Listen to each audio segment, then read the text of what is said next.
Hey everybody, welcome to episode 2 of Reverend C's Corner. A little different tonight, didn't feel like holding my phone, so we're doing it with the laptop after an hour trying to fix it. Today we are going to talk about embracing being an outcast and the sense of community that modern Satanism has. I'm going to be taking some information from the Satanic narratives. Damien Bilal. You can find it on Amazon. I'll put a link down on the bottom of the video so you guys can check it out. When it comes to embracing being an outcast, you're an outcast because people see you differently. With the being predominantly Christian, because you don't fit in,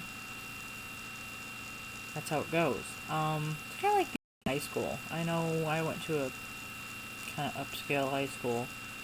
Big deal. And there was the groups. There was the jocks. There was the stoners. There was the goths. There was, you name it. And I found myself not fitting into any of them. I kind of had a little bit here and there, but I think I've always been an outcast. I was always different from everybody. I had funky hair, wore too much makeup, wore funky clothes, but it's just me. And luckily that started in an early age. Don't get me wrong, I've gone through periods in my life where I was very not feeling good about myself. And back then you would have never caught me doing the videos because it's just, But, I've gotten to the point that, I'm getting older. Nobody cares. I at least put makeup on so I don't look so scary, but...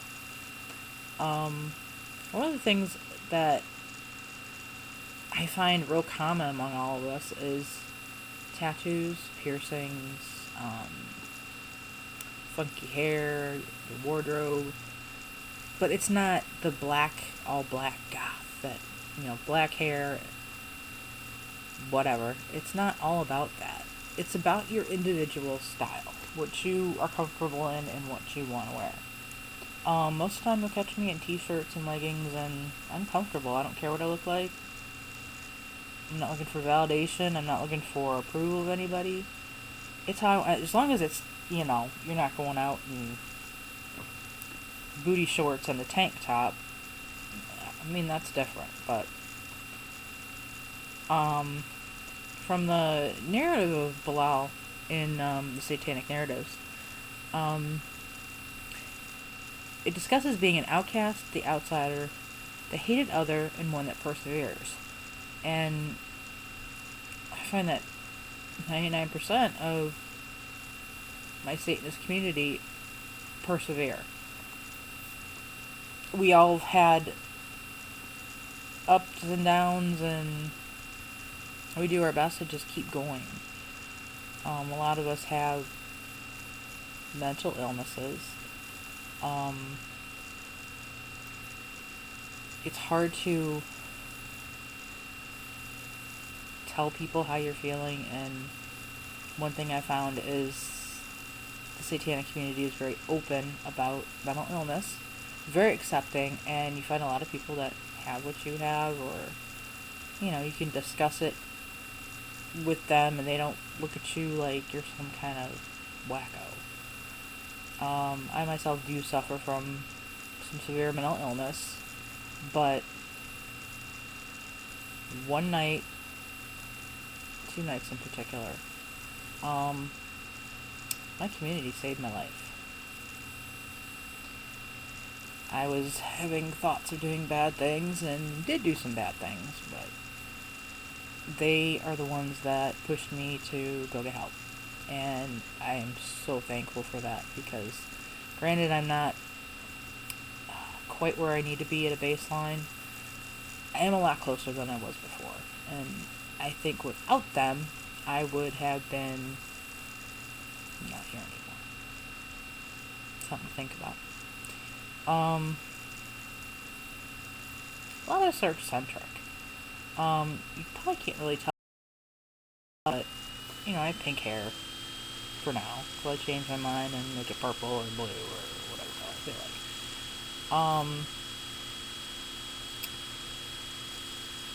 What else can I say? Like I said, a lot of us are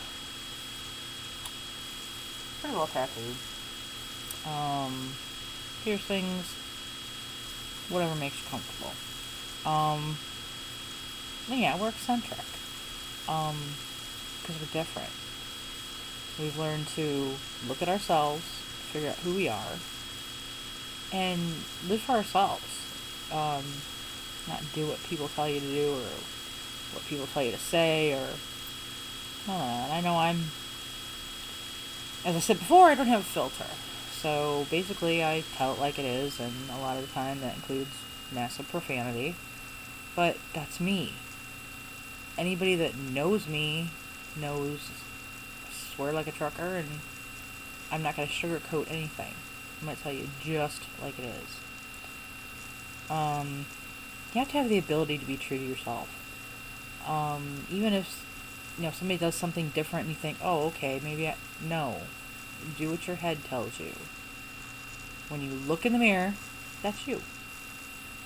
If you want to do things to, let's say tattoos, for instance, they allow you to, create your own art on your body and give yourself a unique look. Nobody has, there's a few people I'm sure in the world, but most people have different tattoos than others, and everyone has a story behind them. I know I have quite a few that have stories behind them, but we'll go into that later some other time. Another thing about modern Satanism that's a lot different than other factions of Satanism are the fact that we have a community. Other groups of Satanists don't believe in having a community, being in the outside world, being part of their community, or even attempting to explain what Satanism is to anybody. I think that's kind of, I don't know, it's kind of old. I mean, there's no reason to be hiding or, looking down on the community. It kind of puts yourself up on a high horse that you really don't need to be on. That makes, it just pushes the stereotypes that, we're creepy and we're weird and we don't want to talk to anybody and we're better than everybody. No, it's just, I think modern Satanism is going a totally different direction. The Satanic Temple was different, and when they started, it was communities. It was groups of people getting together in different cities. Atheistic Satanism is the same way. We have chapters all over the United States, all over the country, and we have groups of people that get together. Sometimes we have groups of people that get together online. It's just a community. There's always somebody there for you, and you are and you get to kind of depend on people. Maybe not depend's a bad word, but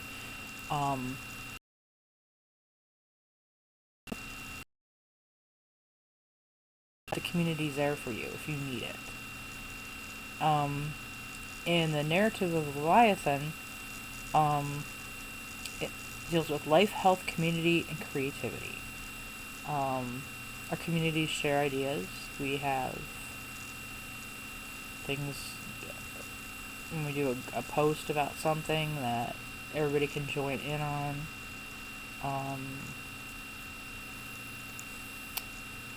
Just a lot of support. I'd say most of my good friends are Satanists. I have a few friends, but we won't go there tonight, so I'm in a pissy mood. But I want to read something else from the Satanic narratives. It goes along with the community and being an individual.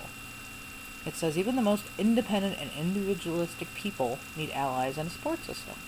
You do not want to be the outcast by yourself, and you cannot affect as much change if you are the lone adversary.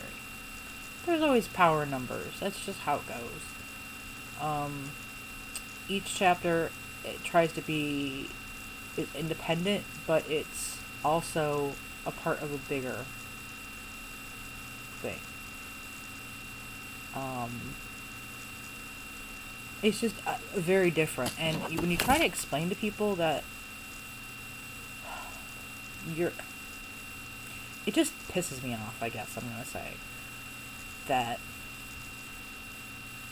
people look down on us so badly.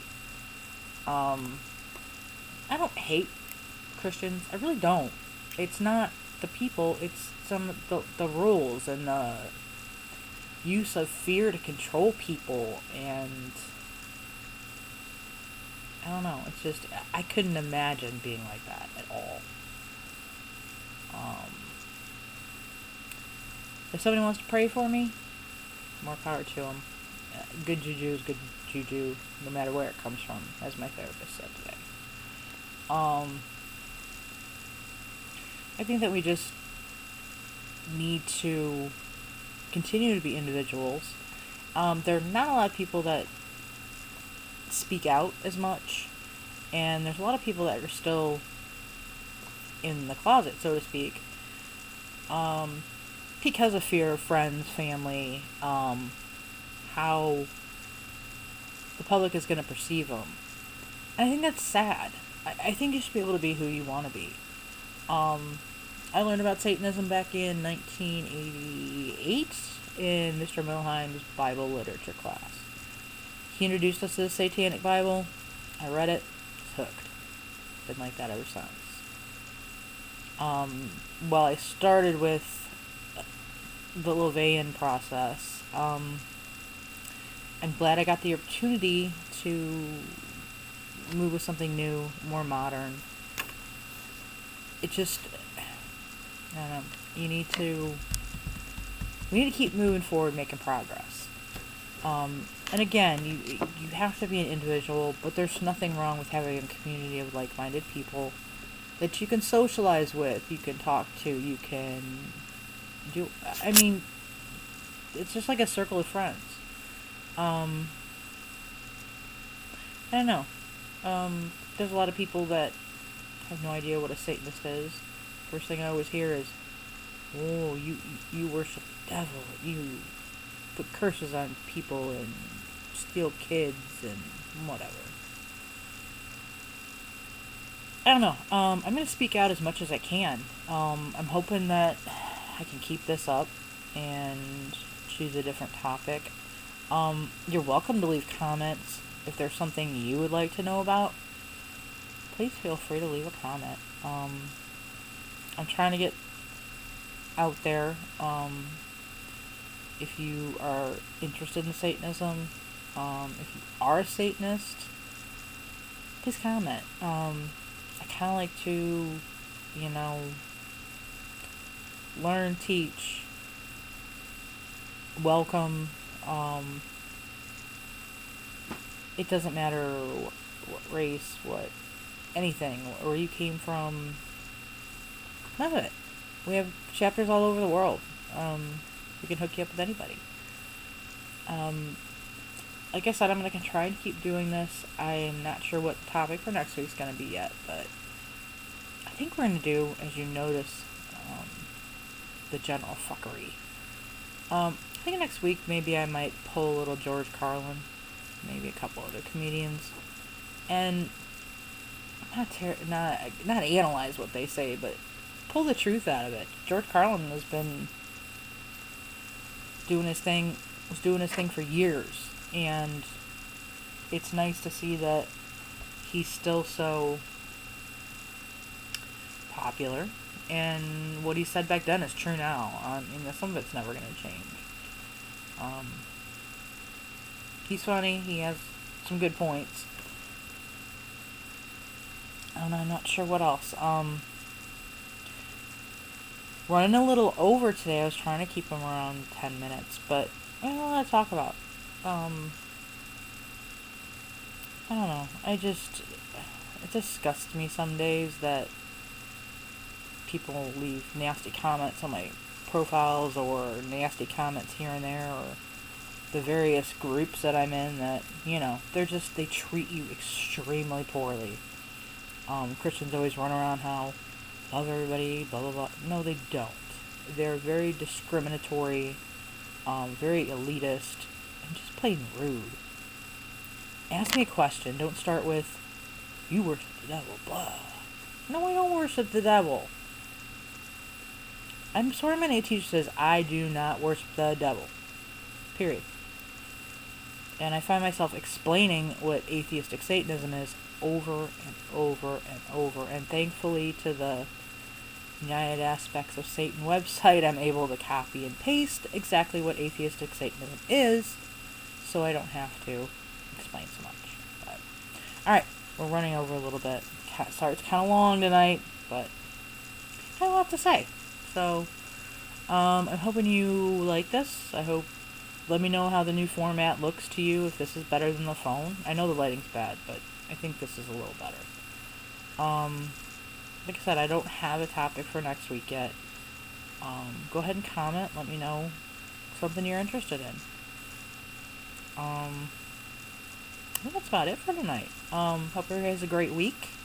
Again, you can catch me on Facebook. You can catch me on Twitter. You can catch me pretty much anywhere. Feel free to send me a friend request on Facebook. I'll put all the links down at the bottom for you. Feel free to message me. Whatever you'd like to do. Look forward to hearing from everybody. At least a few of you, I hope. Everybody have a great week. Thanks. See you on episode 3.